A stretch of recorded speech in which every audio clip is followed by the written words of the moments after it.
Rust repair update. It's getting bad.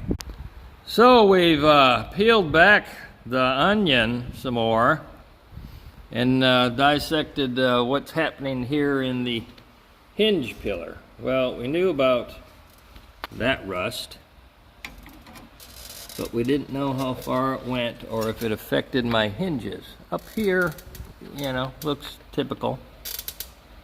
It's just, you know, mouse nest or something up in there.